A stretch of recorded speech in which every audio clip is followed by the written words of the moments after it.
hari ini. Semoga hari ini menjadi hari yang penuh ilmu, yang bermanfaat dan berkah. Mari kita awali pembelajaran dengan niat yang tulus untuk mencari ilmu sebagai untuk ibadah kepada Allah Subhanahu wa Ta'ala. Baik, sebelum Ibu memulai pelajaran, Ibu mau mengabsen dulu. Tapi Ibu mau sertai dengan ice breaking Ibu, di mana ketika Ibu menyebut nama kalian, ketika Ibu tidak menyebut nama kalian, kalian semua harus bilang. Kalian ketika Ibu absen, kalian bisa sampaikan quotes bebas yang kalian pilih sendiri, oke? Dan yang pertama itu, ketika Ibu kita bilang selamat siang anak-anak, kalian semua harus bilang siang-siang semangat luar biasa. Oke, semangat siang anak-anak. Siang-siang semangat luar biasa. Oke, jadi kalau Ibu kita sebutkan nama ketika Ibu kita presentasi, kalian bisa sampaikan quotes bebas. Oke, Ibu absen ya. Yang pertama itu dengarkan. Mahmud Nur Rahman. Kata-kata ini. Asik. Yang kedua, Ikhwanul Muslimin. Ya, silakan.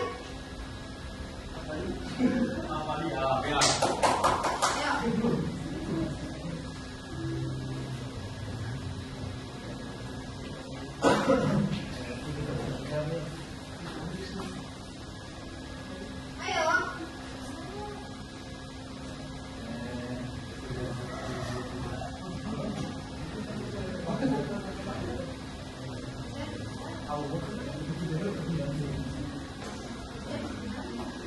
Jangan lupa bersyukur lagi.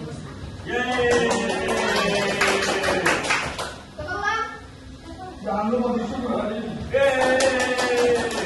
Selanjutnya Pensia Regina Nyanyi. Hiduplah sangat selamat besok, belajarlah sangat selamat. Oke, mantap. Yang selanjutnya Dewi Estia. Hadir Bu. Jangan takut gagal, takutlah kalau disuruh cari kerja asik. Yang selanjutnya Ferdiansyah. Kata-kata ini motivasi dan aksi hanyalah halusinasi. Dian Sapitri Rudin.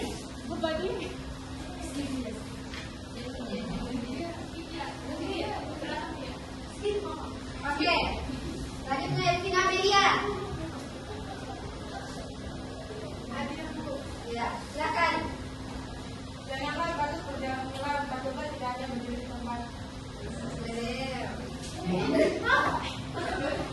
Yang selanjutnya Agnes. Tetaplah berperasaan baik walaupun hari terburuk, karena Allah tidak akan mengulangi seorang yang menyelesaikan kelakuannya.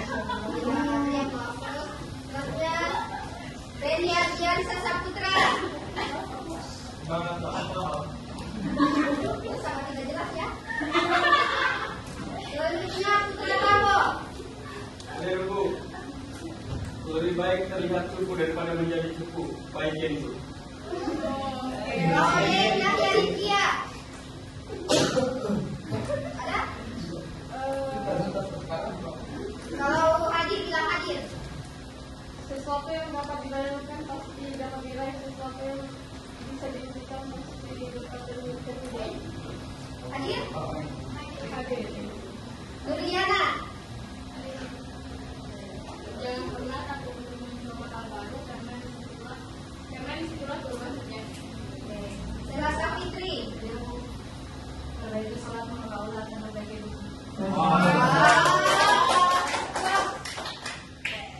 Sultan Husnul Hidayat.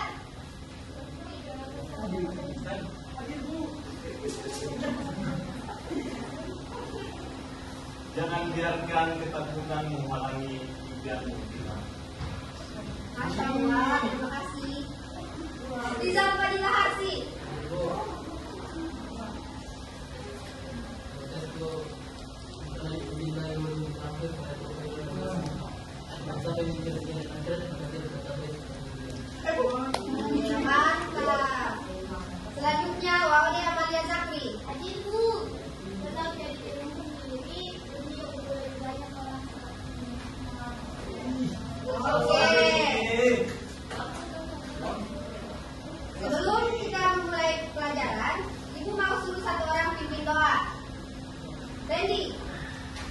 Kak, sebelum kita belajar kita berdoa bersama orang dulu.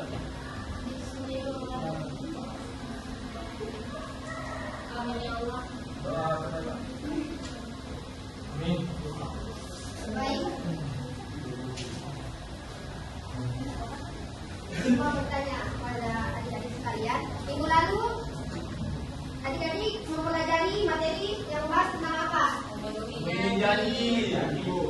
Apa ada yang tahu apa itu pengertian memenuhi janji? Siapa yang bisa angkat tangan? Saya Bu, Silakan. yang janji adalah sesuatu yang ditekankan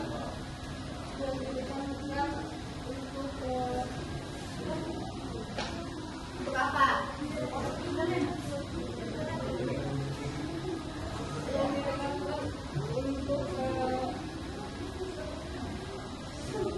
Ya, ada yang bisa jelaskan secara jelas? memenuhi komitmen Bu. Ya, oke.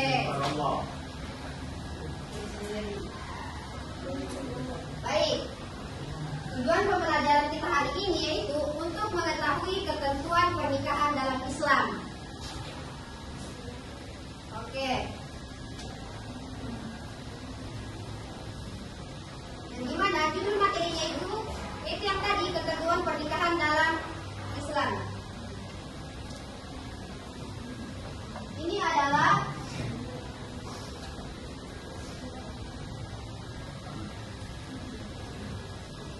adalah pengertian pernikahan dalam Islam, yang dimana pernikahan atau al-nikah ialah satu ikatan suci, yaitu satu ikatan suci dan akad yang sah antara seorang laki-laki dan perempuan, dan seorang wanita untuk menghalalkan hubungan suami istri serta membina keluarga yang berdasarkan syariat Islam yang sakinah, mawaddah dan warahmah. Itu adalah pengertian pernikahan dalam Islam. Yang selanjutnya, definisi pernikahan syariat istilah syarak, yang dimana pernikahan ialah akad yang menghalalkan hubungan antara laki-laki dan perempuan atau wanita dengan lafaz tertentu, yaitu bertujuan untuk hidup bersama secara sah serta menjaga hak dan tanggung jawab sebagai suami istri. Nah, yang selanjutnya tujuan pernikahan. Yang pertama yaitu menghalalkan hubungan antara laki-laki dan perempuan, yang dimana yaitu menghalalkan dengan cara pernikahan, ya, dengan cara melakukan pernikahan dalam Islam. Dan yang kedua, melahirkan zuriat yang sah dan soleha. Ini untuk perempuan, karena perempuan suatu saat nanti ketika sudah menikah pasti dia akan melahirkan zuriat yang sah, yang soleh dan soleha. Amin. Yang keempat dan yang ketiga, menjaga marwah dan kehormatan diri, yang dimana contohnya seperti seorang perempuan yang sudah menikah, dia tidak boleh keluar rumah tanpa seizin suami, karena dia itu sudah berpindah kepada suami. Oke, yang keempat, mewujudkan ketenangan, kasih sayang dan rahmat, yang dimana seorang ibu atau ayah harus menanamkan rasa kasih sayang kepada anak-anaknya kelak, karena dia adalah sumber kasih sayang untuk anak-anaknya. Dan yang kelima, memenuhi fitrah manusia secara halal. Ya, ini adalah memenuhi fitrah, itu perasaan yang diperbolehkan ketika sudah halal, dan dimana itu hubungan suami istri. Nah, yang keenam, menjadi ladang pahala dan ibadah, yang dimana ketika seorang istri patuh kepada suaminya. Dan selanjutnya, dalil Al-Quran dan hadis tujuan pernikahan. Ya, yang itu ada di Surah Ar-Rum ayat 21, yang dimana dijelaskan, dan di antara tanda-tanda kebesarannya ialah Dia menciptakan untukmu istri-istri daripada jenismu sendiri, supaya kamu cenderung dan merasa tentram kepadanya, dan jadikannya di antara kamu kasih sayang dan rahmat. Oke, kalau menurut hadis, nikah itu sunnahku, yang dimana siapa saja yang tidak mengamalkan sunnahku, maka dia bukan daripada golonganku. Hadis riwayat Ibnu Majah. Ya, yang selanjutnya rukun nikah, yang dimana Untuk persyaratan pernikahan itu yaitu harus ada nikah. Yang pertama harus ada pengantin laki-laki, karena pernikahan tidak bisa jadi kalau tanpa laki-laki, mempelai laki-laki. Dan yang kedua sama halnya dengan yang pertama, tidak bisa juga terjadi kalau tidak ada mempelai perempuan. Dan yang ketiga, wali bagi pihak perempuan. Nah, ini tentang wali. Wali dari pihak perempuan itu bisa diwakilkan oleh saudara ayahnya kalau ayahnya sudah meninggal, atau ayahnya masih hidup tapi dia mewakilkan kepada saudaranya. Dan yang kelima, ijab dan kabul, lafaz akad nikah. Nah, ini harus dilakukan sebagai syarat pernikahan juga, yang dimana harus ada ijab kabul atau lafaz akad nikah dari penghulu. Ya, selanjutnya, hukum pernikahan dalam Islam berdasarkan keadaan. Baik, siapa yang bisa baca? Angkat tangan satu orang. Ya, silakan. Wali bekerja mampu dan ditimbang sebelumnya dalam zina. Ya, ini adalah wajib jika sudah mampu dan timbang terjerumus dalam zina. Yang dimana itu artinya pernikahan itu dapat dilakukan jika sudah mampu dan bimbang dengan perzinahan. Jadi dia tidak mau berzina, jadi dia menikah gitu. Yang kedua, sunat. Nah, yang sunat ini membahas tentang jika mampu dari segi zahir dan batin dan tidak takut maksiat. Maksudnya itu seperti yang di atas, dia bisa menikah tergantung diri dia sudah mampu atau bagaimana. Tidak takut maksiat. Yang selanjutnya, haram. Nah, yang haram ini menjelaskan jika berniat menzalimi pasangan atau tidak mampu menunaikan tanggung jawab.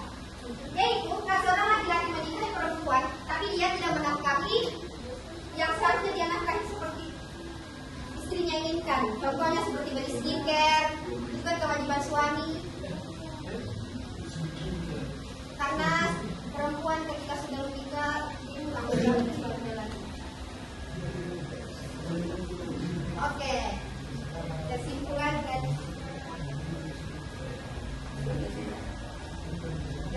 dan pesan utama, pernikahan bukan tentang mencari pasangan yang sempurna, namun tentang seni memilih pasangan yang cocok dan berkomitmen untuk saling mendukung serta menghargai perbedaan satu sama lain.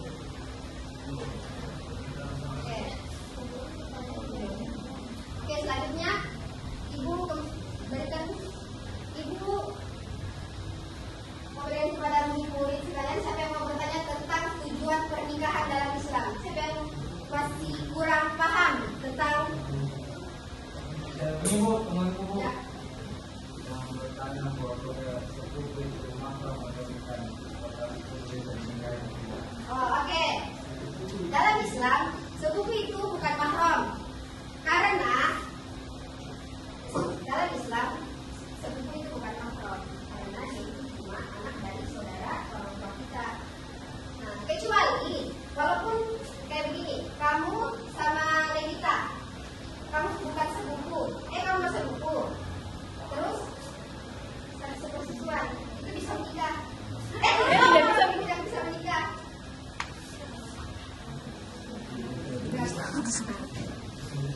Tapi itu bukan mahram, tapi kamu sama Levita bisa menikah. Yang tidak bisa menikah itu ketika kamu dengan Levita saudara sepersusuan, yang dimana Iwan menyusul kepada ibu Levita, ibu mama dari Levita. Oke, ada lagi? Berarti bisa dengan sepupu. Bisa, ya kan kamu orang Islam. Berarti ibu biar sepupu dari bapak. Iya, tapi kan kebanyakan sepupu satu kali dari bapak, dari mama bisa. Tapi kan ada istiadat orang bilang ini tidak boleh menikah ini. Apalagi kalau orang bilang ini tidak boleh, ini tidak boleh, nanti meninggal dia kalau menikah sama sepupu satu kalinya. Itu kan biasa di perkampungan ada seperti itu. Ada di dunia nyata ada sebuah fakta bahwa kalau kita menikah dengan masih dalam keluarga itu katanya keturunannya kayak akan ada kelainan. Nah, ya itu juga ada dijelaskan dalam medis. Ya, saya pernah baca tentang itu. Ya, itu katanya memang tidak boleh menikah kalau masih ada hubungan yang sangat dekat. Karena itu katanya bisa membuat anak kita cacat atau kurang. Tapi kalau dalam Islam diperbolehkan, tapi kalau dalam penjelasan medis itu katanya tidak boleh. Tidak boleh bukan berarti tidak boleh, memang boleh hanya itu. Ya, silakan tadi Denny mau bertanya apa? Apa umumnya hamil di luar pernikahan? Oh, oke. Kalau memang haram, gimana kita? Ya,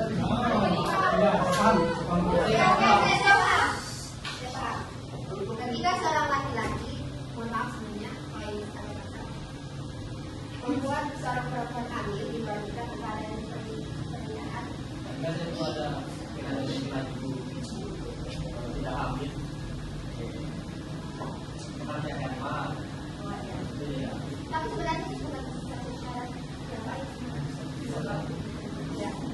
Sebenarnya kalau dalam Islam itu seorang laki-laki yang menghamili seorang perempuan, dia tidak boleh menikahi seorang perempuan itu ketika dia masih hamil atau mengandung. Dia boleh menikahi perempuan itu ketika perempuan itu sudah melahirkan. Karena ketika dia menikahi seorang perempuan dalam keadaan hamil, anaknya yang dia nikahi, anak yang dia kandung perempuan itu tidak bisa mewarikan kepada bapaknya. Kecuali dia sudah melahirkan baru laki-laki menikahi perempuan. Tapi kan kalau dalam kayak di perkampungan itu pasti bilang nanti hamil di luar nikah tanpa adanya pernikahan gitu. Tapi sebenarnya mereka itu kurang paham. Kita sebagai kan kita harus memahamkan mereka. Oke. Ada lagi? Silakan. Saya Bu. Ya. Apa hukumnya berdua selalu memutuskan kurir kata-kata? Oke.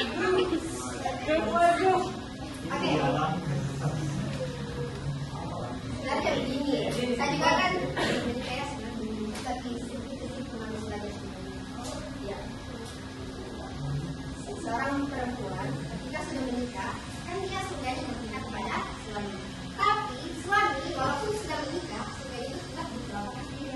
Jadi kita sebagai menantu sebenarnya ya sih banyak yang bilang saya itu pas sudah menjadi kalau kayak gitu kan. Tapi satu sisi lain kita harus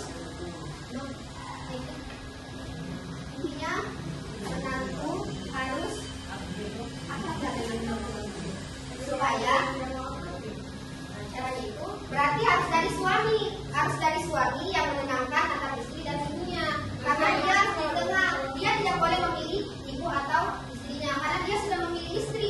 Dia kan sudah memilih perempuan untuk menemani hidupnya, mesti ada ibunya. Tapi ya ibunya memang sudah, tapi dia sudah mengambil tanggung jawab yang selanjutnya.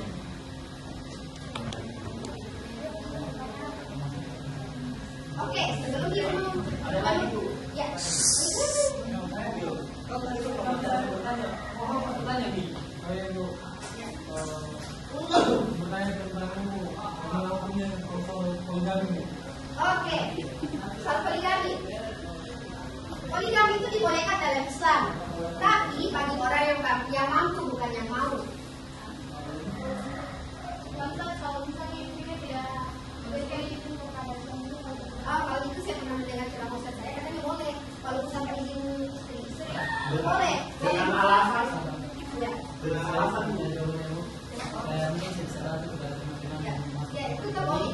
Jadi kayak untuk poligami dalam Islam itu kan diperbolehkan, tapi harus dia itu berapa adil. Gimana kan sudah misalnya ada juga di situ kan diperbolehkan Anda bisa mengambil istri bisa 2, 3 dan 4, tapi salah satu syaratnya itu Anda harus berapa adil sama istrinya, sudah toh.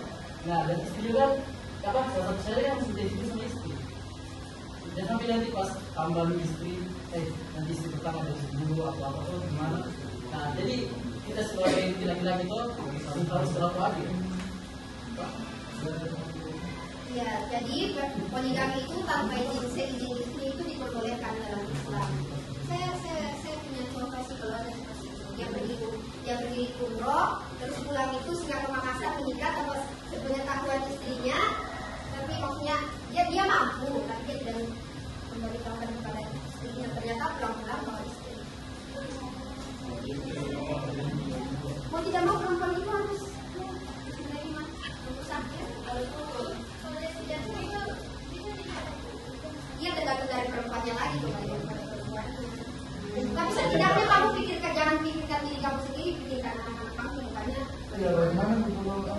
Ya. Tuntutan keadilannya itu seorang suami yang berpoligami bagaimana? Oh, tuntutan keadilan. Sebenarnya itu tuntutan keadilannya itu seperti contoh, sang suami bermalam kepada istri pertama yang sudah disepakati antara istri pertama dan istri kedua. Yang pertama itu kayak suami menginap di rumah istri pertama selama 4 hari, terus menginap di rumah istri kedua selama 4 hari. Itu adalah salah satu keadilan. Nah, sebelum saya tutup, ibu mau membagikan ini. Kalian harus ibu mau kasih tugas sebelum ibu tutup. Kalian harus mendeskripsikan tentang gambar ini. Dia sedang melakukan apa, aktivitas apa. Ini ada 4 kelompok. Dibagikan ini kelompok 1, 2, 3, dan 4. Baik, kalian catat di sini terus satu persatu maju ke depan untuk menjelaskan. Bukan satu persatu per kelompok, tetapi itu ada 1 orang yang mewakili atau semuanya juga boleh. Oh iya.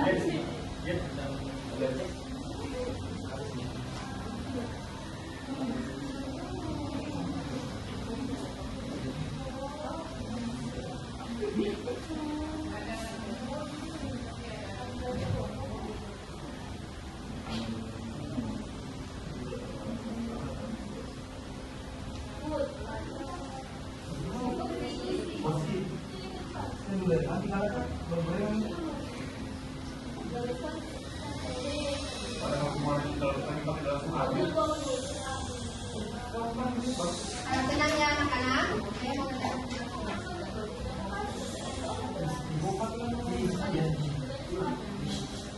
dia anak-anak.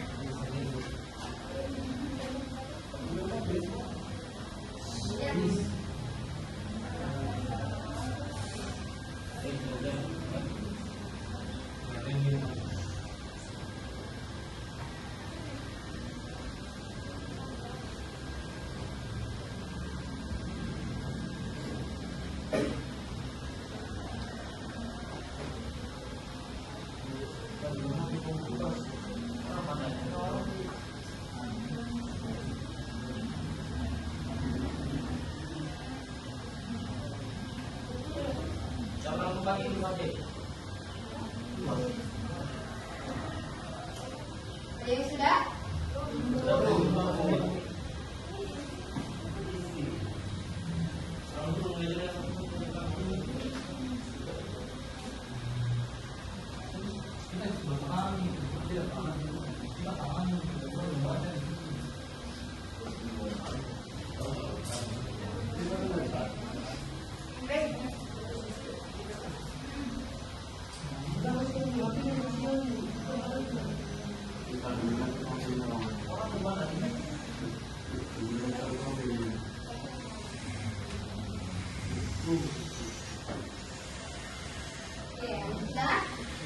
Sudah teman-teman ya. Kalau yang sudah, ini kasih teman-teman yang lain supaya tahu ya.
Tapi waktunya sudah 30 Waktu kita ini menit. sudah mau habis. Bahkan kami dari kelompok 1 Maju ke tengah-tengah. di sini Yang bisa dilihat, dan kita mulai tahu Ya. sini tahu guru perempuan sedang mengajari muridnya tentang matematika. oke. Ya, Kasih bu. dari gambar ini teman kalian tadi menjelaskan kalau ada seorang ibu guru yang mengajar murid-muridnya tentang mata pelajaran matematika. Boleh semuanya, boleh satu orang saja, tapi bagusnya semuanya sebagai kelihatan kompak. Silakan, Bapak Buat.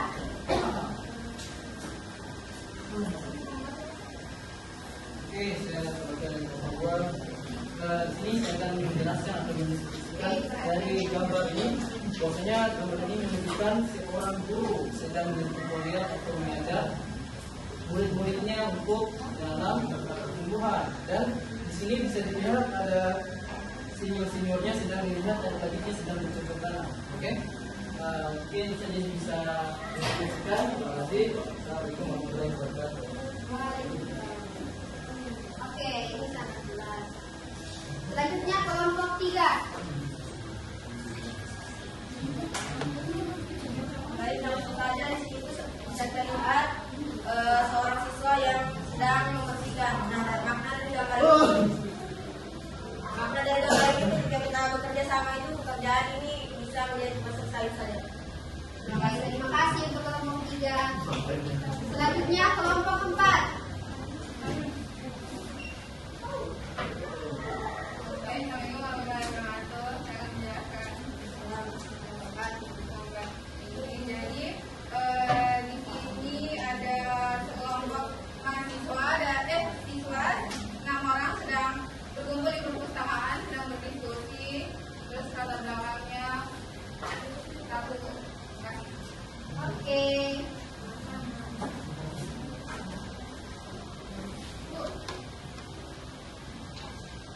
Oke. Nah.